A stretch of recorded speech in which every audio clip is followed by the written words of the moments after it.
Amigos televidentes, continuamos con Cerrando la Noche y sobre todo ya ustedes saben que a partir de esta hora conversamos con los invitados e invitadas que diariamente desfilan por este espacio.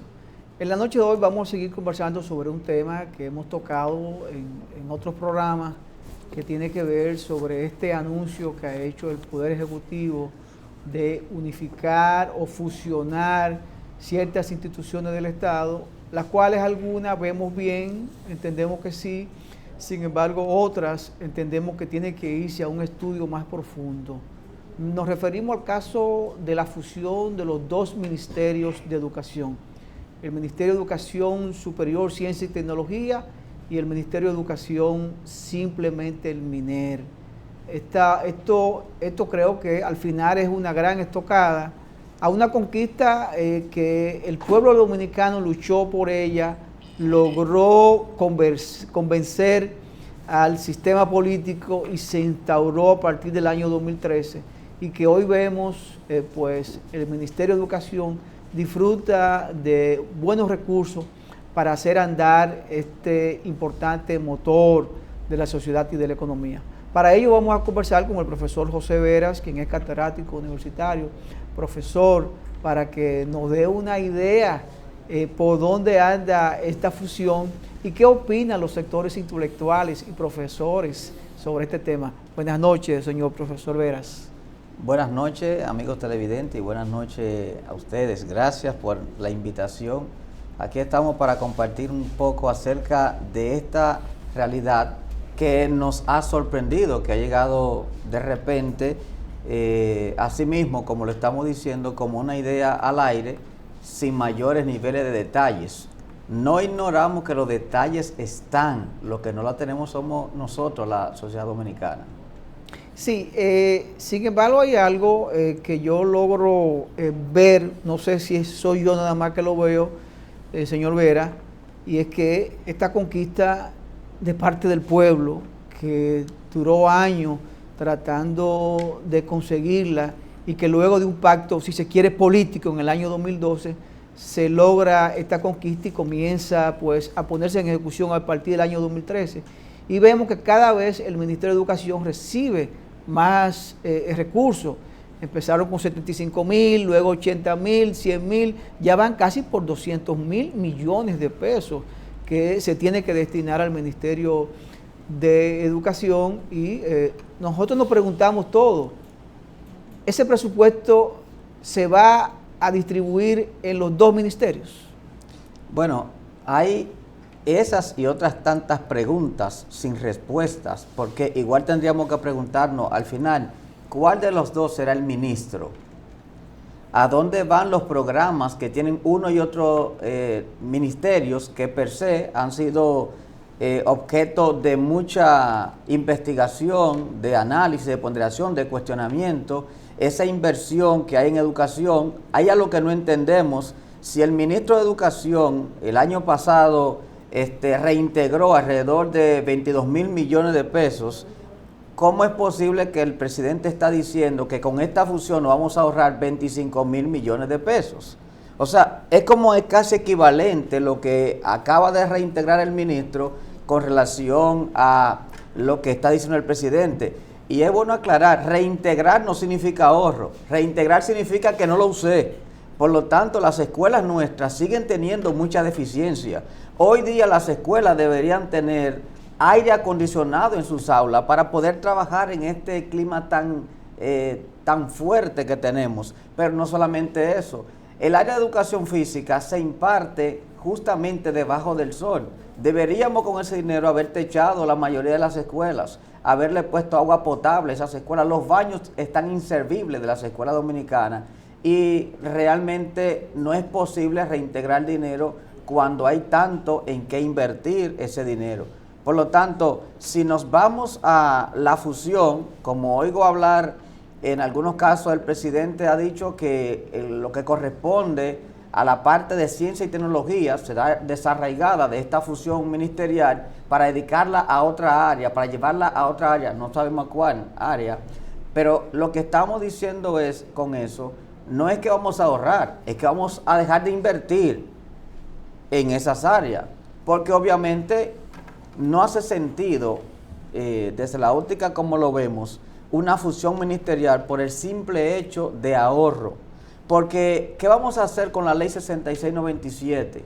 Que establece que desde su promulgación, 2 años después, debía invertirse el 16% del gasto público o lo equivalente al 4% y que debía ser sostenible. Es decir, que el segundo año después de su promulgación, digamos que en el 1999, debió estarse aplicando el 4% y lo aplicamos en el 2012. Es decir, que cuando vinimos a aplicar el 4%, ya teníamos un 25% de deuda social con la educación dominicana. Si ahora vamos a eliminar el 4% para fundirlo entre 2 ministerios, lo que estamos haciendo no es desarrollando para avanzar, es involucionando.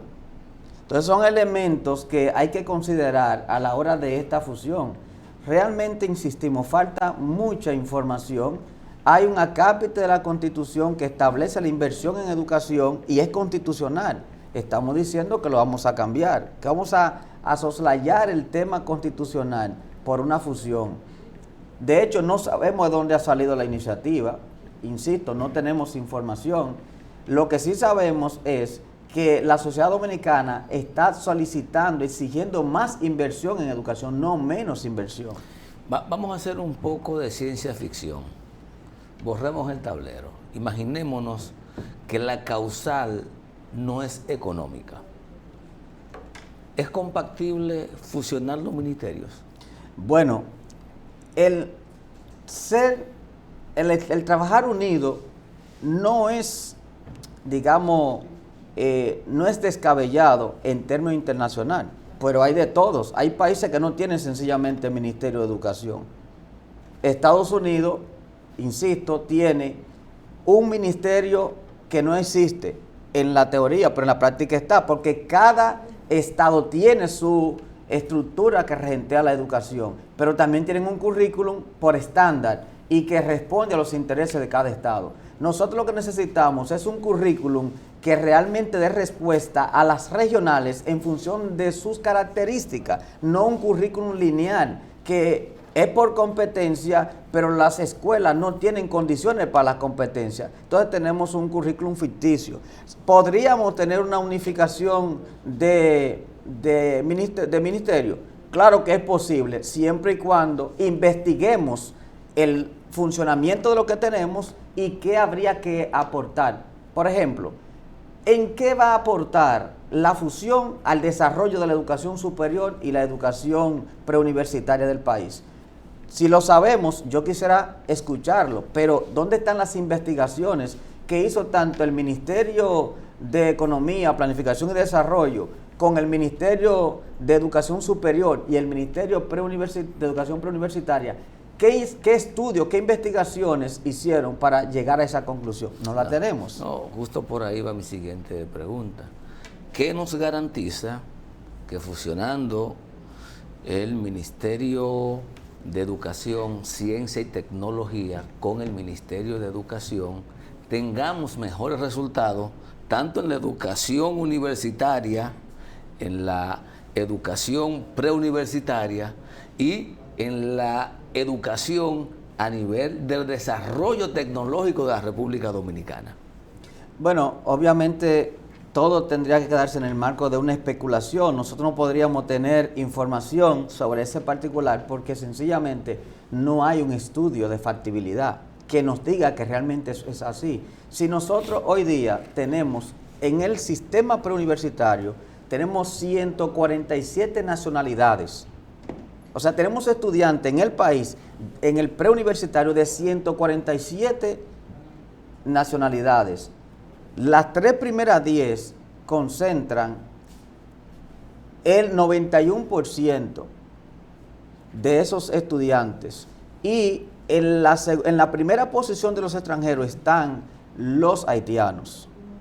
Entonces, de esos haitianos, quise preparar esta información para ustedes, amigos televidentes, para que veamos si realmente necesitamos fundir los ministerios para nosotros poder tener ahorro, o más bien optimizar en función de lo que, de lo que queremos. Mire, el Ministerio de Educación en su plataforma, en la parte correspondiente a la transparencia, hay algo que llama la atención porque los datos que están allí son del 2015 al 2021. No hay nada del 2021 en adelante, pero se está tomando una decisión determinante sin una estadística presentada transparentemente. En esa estadística que tiene el ministerio allí, fíjese que hay, le decía, 147 nacionalidades. De las primeras 10 que concentran la mayor cantidad de estudiantes, tenemos en primer lugar a los haitianos,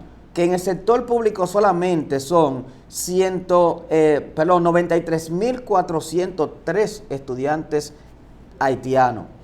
Pero no olvidémonos de Haití. Lo que estamos mirando es que están en el sector público y que no hay un control de su participación en la macroeconomía, pero sí en el gasto educativo. Entonces, si vemos esto y lo comparamos con las demás nacionalidades, el total de nacionalidades corresponde a 124.945 estudiantes extranjeros en el sector público. Una parte de ellos, 22.539, están en el sector privado. O sea que el sector privado se está nutriendo de la situación, de la cantidad de extranjeros que están entrando al país en el ámbito educativo. Si la educación aquí es pública y es obligatoria, eso significa que el Estado está obligado a verificar en qué invierte ese dinero, incluyendo en los extranjeros, porque sería muy fácil entonces que de todo el mundo comiencen a migrar para República Dominicana con este desorden a estudiar en la educación pública dominicana gratuita y seguir engrosando el déficit cuasi fiscal a partir de la educación, porque hay un 4% en vez de revisar y poder darle carácter a esa inversión. Entonces, si nosotros no hemos agarrado el toro por los cuernos, ¿cómo es que queremos cambiar la vaca? Es que necesitamos tomar medidas. Yo creo que hay temas más cruciales en este momento. Les voy a compartir algunos de los que hemos estado reflexionando.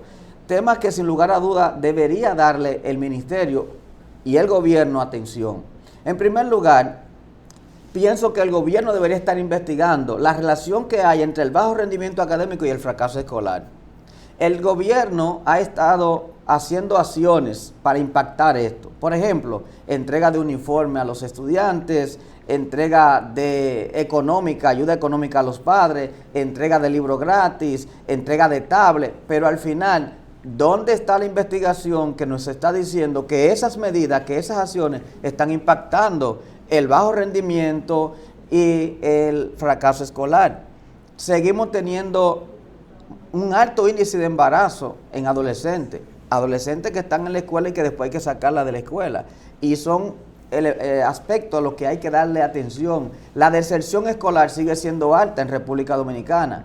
La cantidad de extranjeros entrando al sistema público también, que ya hemos visto, es un tema que debe ser mirado con delicadeza. Pero además hay que volver otra vez a preguntarse por qué con la ordenanza 03-2013 se cambió la estructura del sistema educativo nacional, cuando el capítulo 2 de la ley 6697 en todos sus artículos establece el criterio y el orden en la estructura del sistema educativo. Hay una violación a la ley 6697 y de eso el gobierno no está hablando. Lo primero que debió hacerse fue, inmediatamente entró el gobierno, volver a establecer el cumplimiento de la ley 6697, estableciendo la estructura educativa tal como ella lo contempla, porque una ordenanza no está por encima de la ley. Sin embargo, hay una ordenanza que está regenteando el sistema educativo en franca violación a la ley que da origen a ese sistema educativo. Has hecho referencia en más de una ocasión al tema de la población extranjera que estudia en la República Dominicana. ¿Cómo abordar ese tema? Porque si tú tienes en el país una alta tasa de migrantes, tú no puedes excluirlos de los planes educativos. De alguna manera se van a reflejar o sea en el público o en el privado. ¿Cómo manejar eso? Bueno, es que precisamente para eso está el Ministerio de Planificación y Desarrollo. Es que precisamente desde que eso aparece impactando el sistema educativo, como el Estado es uno solo, debe darse la voz de alerta, deben alertarse, las alarmas deben encenderse para que se tomen medidas. Y las medidas tienen que salir producto de esas investigaciones que deben hacerse. Porque la realidad es que nosotros vamos a seguir teniendo extranjeros por la realidad Sí, que pero tenemos. ¿cuáles serían las medidas? Porque aquí hay un gran debate, ¿eh? Porque lo que están planteando mucha gente es que lo saquen de las escuelas. Y yo te pregunto, ¿esa es una solución? Bueno, la realidad es que las soluciones, insisto, las decisiones no pueden ser lineales. Tienen que ser pensadas, analizadas con los sectores que van a tener tanto el beneficio como la posible afectación.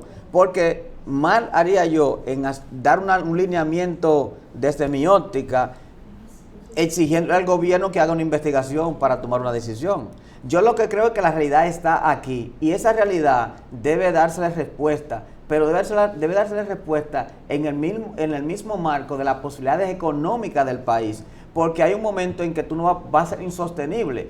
No puede ser que tú abras más escuelas, pero no haya cómo nombrar profesores, pero tenga estudiantes dentro de esas escuelas.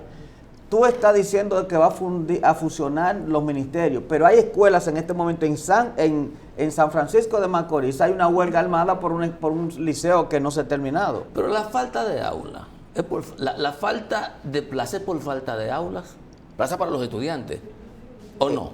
Bueno, lo que pasa es que lo que va a afectar la falta de plazas son diferentes elementos, no es uno solo. Por un lado tenemos el espacio físico, que son las aulas, pero si yo no tengo maestro para atenderlo, también me va a agudizar la crisis. Y si no tengo económicamente presupuesto para poder darle respuesta a la escuela, obviamente que la escuela no va a poder tener esa cantidad de estudiantes. Todos los años el Ministerio de Educación convoca unos concursos para seleccionar el personal. ¿No se supone que esos que no ganaron se crea un banco de elegible para que el próximo año escolar o cuando se abra una plaza, tomarlo de ahí? Porque nos quejamos de que no hay aulas, de que faltan profesores, pero señores, el personal está ahí. Miren, realmente, si transparentamos los concursos, tenemos que decir que los concursos van a ser siempre insostenibles.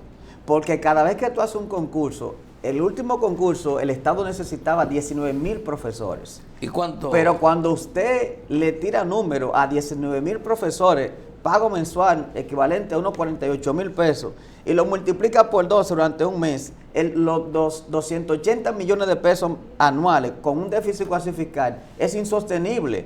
Hay que buscar un mecanismo realmente para entender que la educación tiene que proyectarse hacia algo viable, posible, desde el punto de vista de la formación estudiantil, pero también desde el punto de vista financiero. No significa, oiga bien, volvemos a este punto a partir de esa pregunta, si nos vamos a ahorrar 25,000 millones con esa fusión, yo sigo sin entender, porque nuestro problema es que nos falta dinero para darle respuesta al Estado. Nos vamos a la educación, ¿nos vamos a ahorrar de dónde? Es que vamos a dejar de aplicar, lo que significa que lo que viene es más problema educativo por falta de inversión. Yo estoy seguro que los recursos para educación siempre serán pocos, por las demandas que se presentan cada año.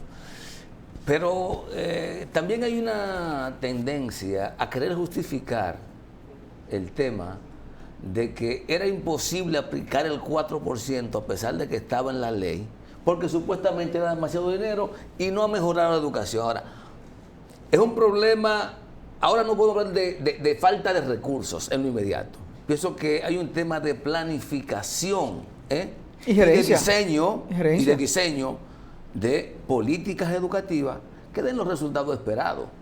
Pero es que nosotros acabamos de cambiar. Nosotros teníamos un currículum por contenido. Ese currículum por contenido tenía una meta a 10 años. Lo llevamos a 15 años. En el 2005 hicimos una evaluación a medio término.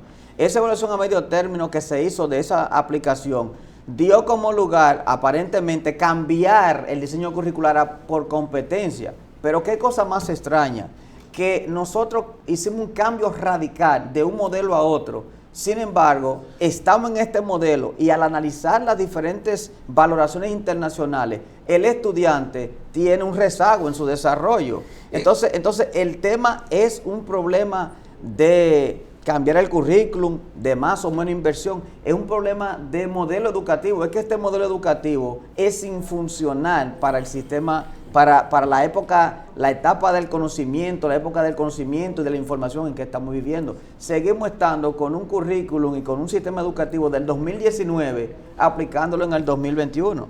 Aplatanando esto, aparte del ministerio, ¿cuáles son los sectores que tienen mayores influencias en el sector educativo en la República Dominicana? Bueno, indudablemente que todos los currículums que hemos tenido, y esto es un poco complicado, los currículums que nosotros hemos tenido han sido resultado de la presión del sector privado, sobre todo de las empresas privadas, que son quienes han presionado desde el principio, desde aquel currículum desde el 1990, 92, cuando entra en funcionamiento, que encontramos la Fundación Frederick Evers, encontramos los jóvenes empresarios de Herrera y encontramos la Universidad de Santo Domingo. La Católica de Santo Domingo. No, la UNIBE. La UNFU, Ucamaima. Bueno. Señores, se nos fue la edad. No, le encontramos en el camino. Le encontramos en el camino. APEC. No. Increíble. La Católica de Santo Domingo tiene que ser. No, está aquí en la...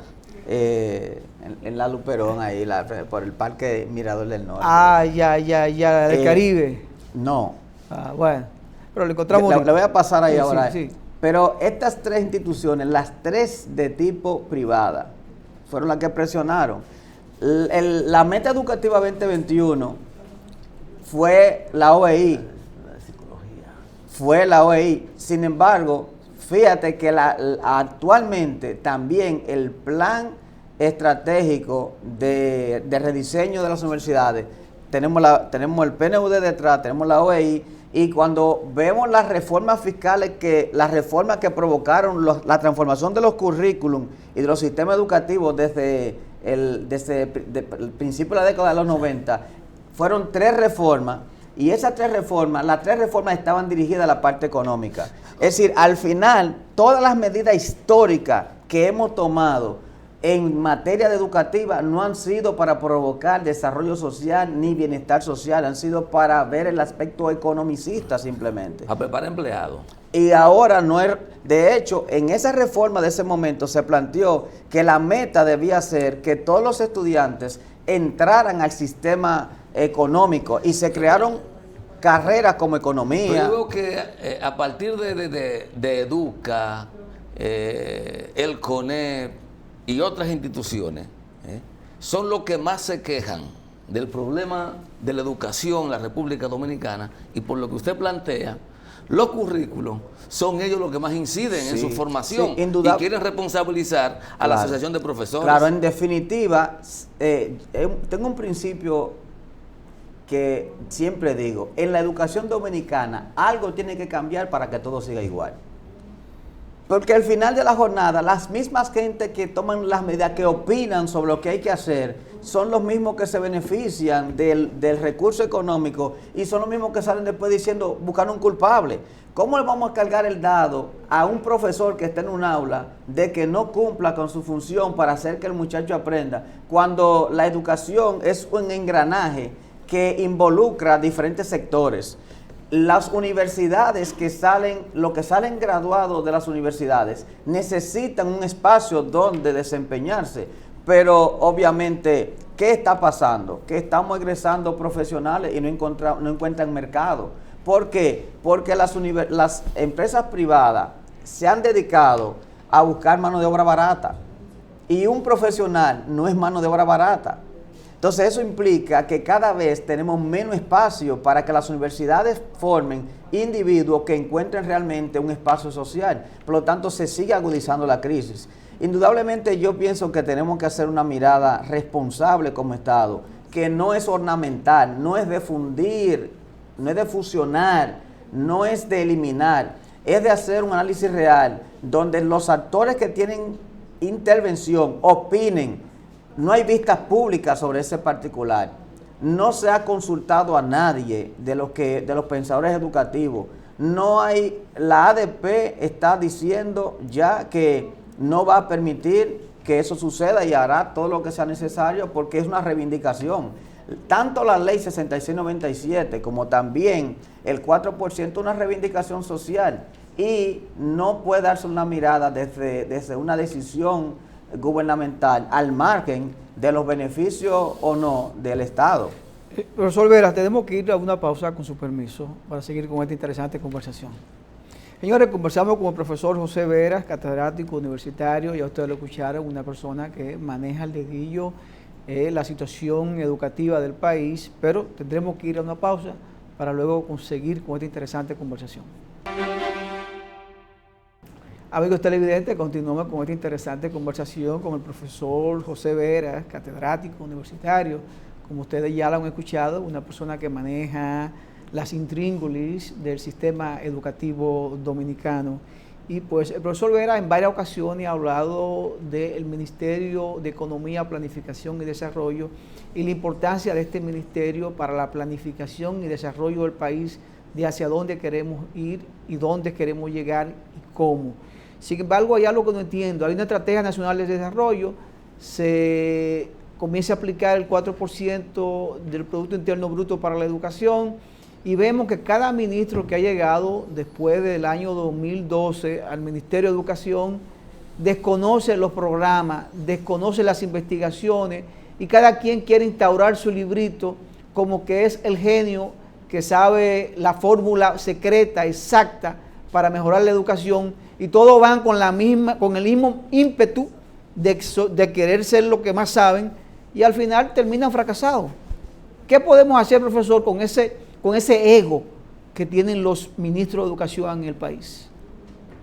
Bueno, yo pienso que es un problema de Estado, un problema de política de nación en materia educativa.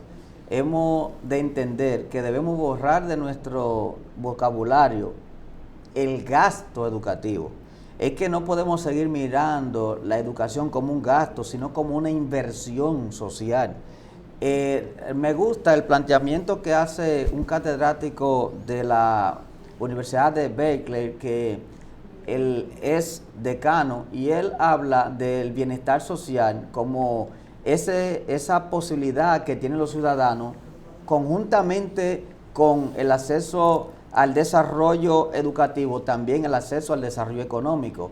Y él habla de que el bienestar social va a darse a partir del aumento de la calidad de vida en cuanto a la erradicación de la vulnerabilidad, la posibilidad de acceso al empleo, a la vivienda, a la salud, y también plantea que la educación es el elemento fundamental que es transversal a todos esos componentes del bienestar social. Por lo tanto, cuando nosotros cercenamos la educación, queremos bajar la inversión en educación, lo que estamos al mismo tiempo es evitando el bienestar social de los ciudadanos.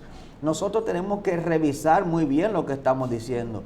Señores, sabemos que estamos en el capitalismo y el capitalismo cada vez es más desproporcionado, cada vez se agudiza más esa separación entre pobres y ricos, llegando a otros niveles de capas y de estratos sociales cada vez más deprimidos. La educación, está demostrado, es el único componente que permite la movilidad. Por lo tanto, mientras menos acceso tenga un joven de nuestros barrios a la educación de calidad, menos posibilidad tiene de salir de ese estado en que está. Después no nos podemos estar quejando de la delincuencia. Si no tomamos carta en esto que estamos mirando ahora, si no lo vemos con ojo de futuro, vamos a tener serios problemas, más delincuencia que la que tenemos ahora, porque tendremos menos acceso a la educación. Entonces es contradictorio que tenemos un problema de seguridad nacional planteado, que lo resaltan todas las investigaciones, las resaltan todos los censos que se hacen en nuestro país. Sin embargo, estamos manejando elementos de bajar inversión en educación. Mucho ojo con esto. ¿Qué necesitamos, aparte de voluntad política, para lograr mejoría en el sistema educativo nacional, viéndolo como una sola esfera, en sus dos vertientes, o en sus tres vertientes, la técnica, la profesional y la preuniversitaria, hasta llegar a los niveles más bajos? En el 1990 se realizó por primera vez el primer pacto por la educación dominicana, con la ADP, regenteado por la presidencia directamente. Y de ahí surgió todo lo que tuvimos posteriormente como el plan decenal, que aportó muy significativamente al desarrollo de la educación. Urge hoy un pacto real donde participen todas las fuerzas vivas de la sociedad que convergen en la educación, pero todos no podemos ver esto. Oiga bien, me atrevo a decir aquí, si la medida se toma desde la óptica de la presidencia, va a fracasar todo lo que hagan ahí, porque primero no va a haber sentido de pertenencia, va a haber un malestar generalizado y las inversiones obviamente serán igualmente arbitrarias, sin la participación de los actores fundamentales que tienen que ver con el día a día de la educación dominicana. Urge que el gobierno llame a todas las fuerzas vivas, a todos los actores educativos, a un gran congreso, a un gran conversatorio, a un diálogo franco y abierto para poder definir qué es lo que necesitamos, porque posiblemente la intención puede ser buena, pero no basta con la intención.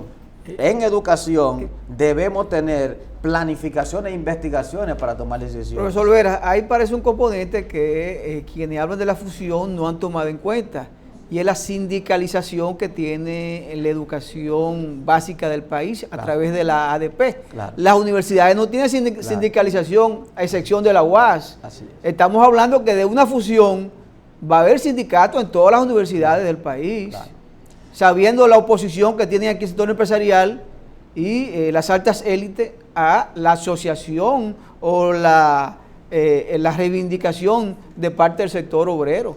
Sí, efectivamente ese es otro de los dilemas que habría que ver, porque el Ministerio de Educación Superior, Ciencia y Tecnología no tiene ese componente. Cuando usted lo funda, lo una, lo fusione, la pregunta es, ¿vamos a tener también una asociación de profesores de nivel superior? Y en cada universidad. Y que eso repercuta como estructura orgánica, estructural en cada universidad, incluyendo el sector privado. Cuando el sector privado a través de la historia se caracteriza precisamente por la falta de gremio a su interno, porque el capital que dirige el sector privado es el dueño de la empresa.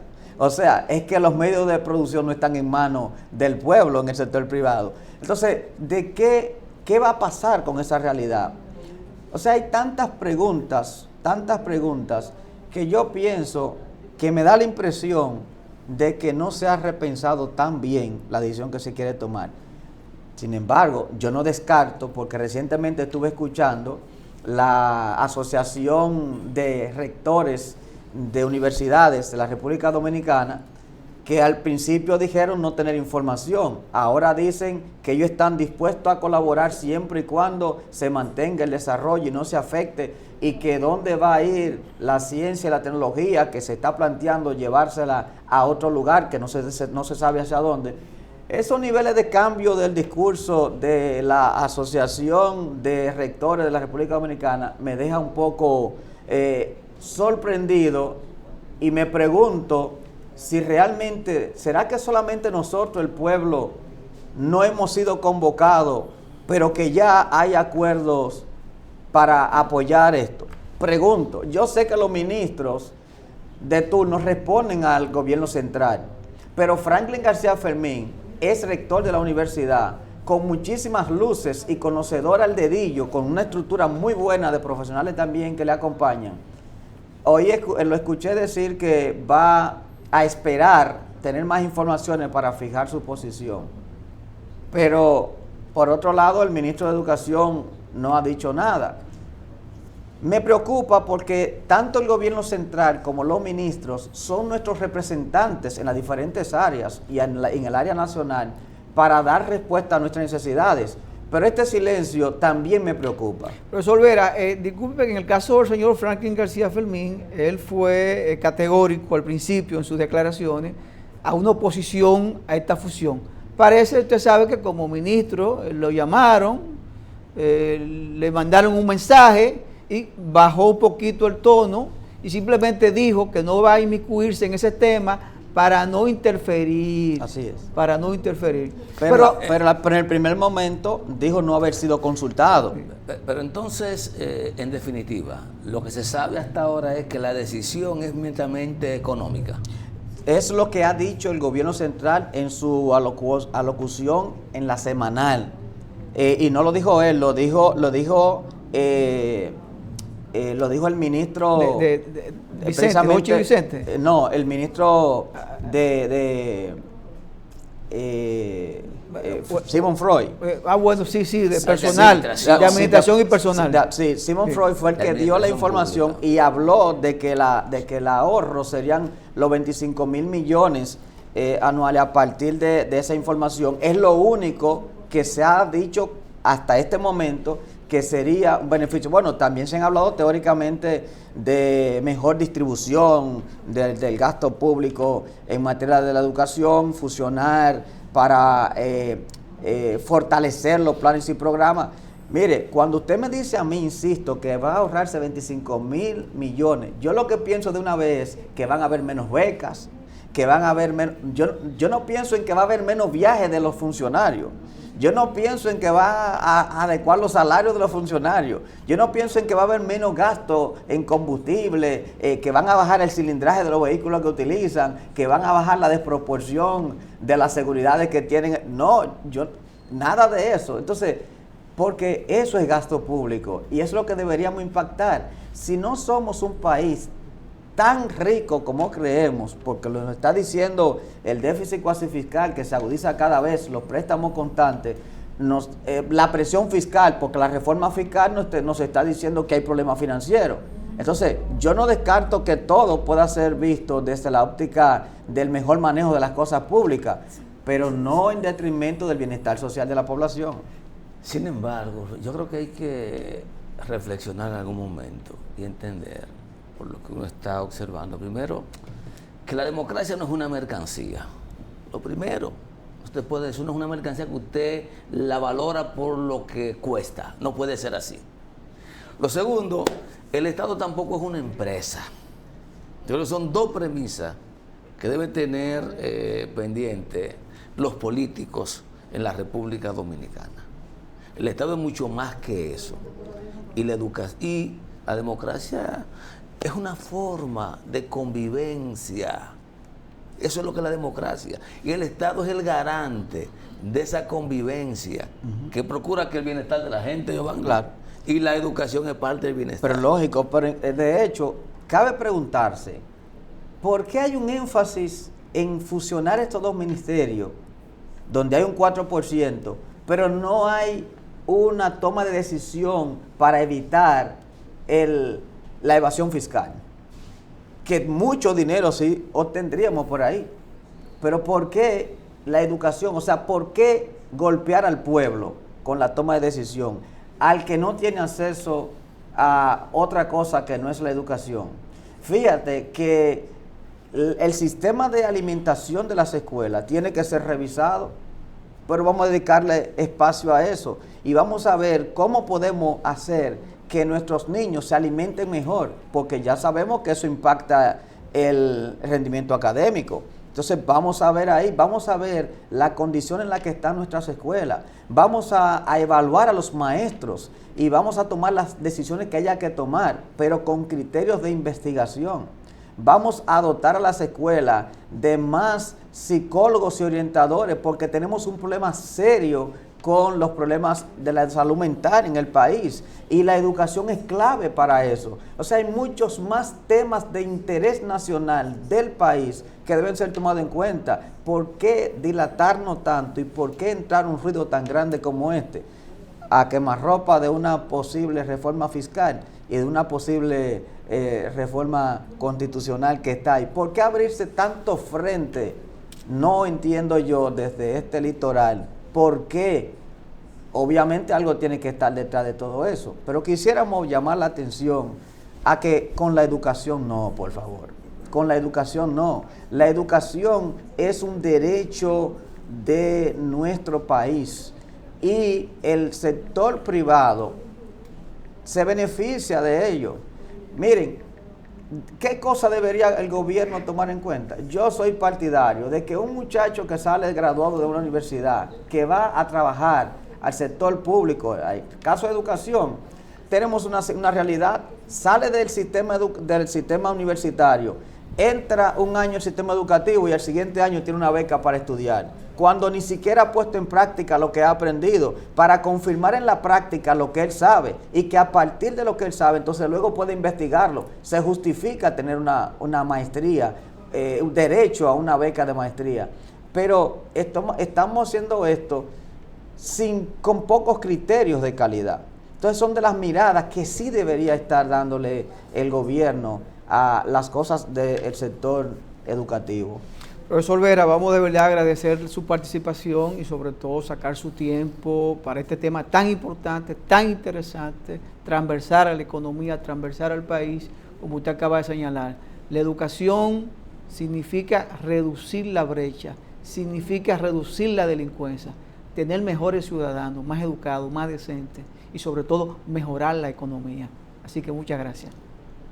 Gracias a ustedes por la invitación. Una vez más decir, como colofón de todo esto, si queremos tener educación de verdad, tenemos que dar una mirada a toda la basura que está circulando en las redes sociales abiertas, que como medio de difusión masivo realmente está educando a nuestros estudiantes en desmedro de una escuela que está muy maltrecha, que necesita mucha inversión. No es quitarle, es invertir más en ella lo que necesitamos. Muchas gracias. Señores, despidamos al profesor José Veras. A ustedes vamos a agradecer la sintonía de este equipo encabezado por Junior Espinosa y quien les habla, Giovanni Almonte. Nos despedimos y será pues hasta mañana.